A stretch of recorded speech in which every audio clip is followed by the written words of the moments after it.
Hi hello అందరికీ ఈరోజు ఈ వీడియోలో చిట్టి కాజాలు పర్ఫెక్ట్గా జ్యూసీగా క్రిస్పీగా ఎలా నేను చెప్పే కొలతలతో ఒకసారి ట్రై చేయండి, మీకు అంతే పర్ఫెక్ట్గా ఈ చిట్టి కాజాలు అలాగే ఇంకో ఇన్స్టెంట్ స్వీట్ కూడా ఎలా చేసుకోవాలో మీతో షేర్ చేసుకుంటున్నాను. జ్యూసీగా ఉంటుంది ఈ స్వీట్ కూడా. లేట్ చేయకుండా ప్రాసెస్ చెప్తాను, చూసేయండి. నేను ముందుగా చిట్టి కాజాల రెసిపీని మీతో షేర్ చేసుకుంటున్నాను.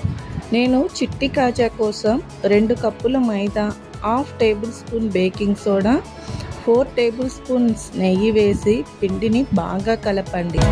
పిండిని బాగా కలిపిన తర్వాత ఇలా చేతితో పట్టుకుంటే ముద్దగా రావాలి.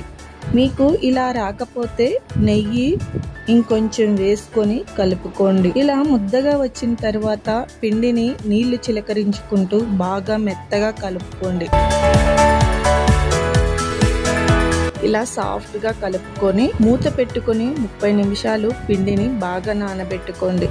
ఇప్పుడు పాకం కోసం 1½ కప్ షుగర్ కి 1½ కప్ వాటర్ ని పోసి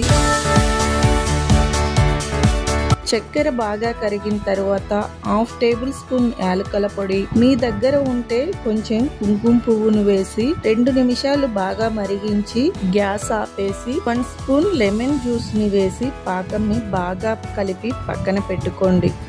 ఇప్పుడు మనం ముద్దగా కలిపి ఉంచుకున్న పిండిని తీసుకొని పొడిపిండి చల్లుకుంటూ చపాతీలా బాగా రుద్దుకొని చపాతీ మీద కొంచెం నెయ్యి అప్లై చేసి కొంచెం పొడిపిండిని చల్లి వీడియోలో చూపిస్తున్నట్లుగా రోల్లా చేసుకోండి.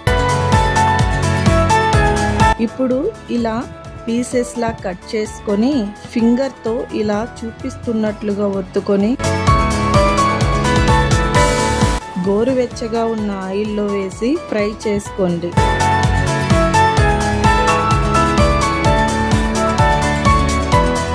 ఇలా కాజాలు గోల్డెన్ రెడ్ కలర్ వచ్చాక తీసి షుగర్ సిరప్ లో వేసి ఒక 30 నిమిషాలు ఉంచి 30 నిమిషాల తర్వాత సర్వ్ చేసుకోండి. చాలా జ్యూసీగా పర్ఫెక్ట్ గా వస్తాయి, ఒకసారి ట్రై చేయండి.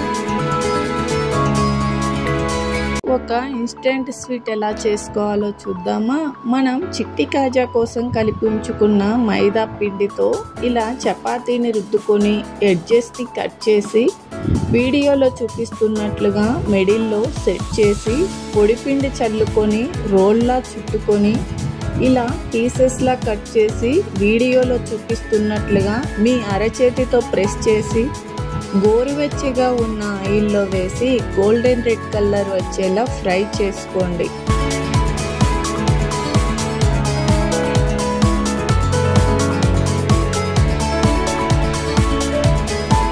ఇలా ఫ్రై చేసుకున్న తర్వాత షుగర్ సిరప్ లో వేసుకొని 30 నిమిషాలు ఉంచి 30 నిమిషాల తర్వాత సర్వ్ చేసుకోండి. చాలా జ్యూసీగా వస్తాయి, ట్రై చేయండి. మీకు ఈ వీడియో నచ్చినట్లయితే నా ఛానల్ ని లైక్ చేసి, ఫస్ట్ టైం చూస్తున్నట్లయితే సబ్స్క్రైబ్ చేసి సపోర్ట్ చేయండి. Thank you for watching.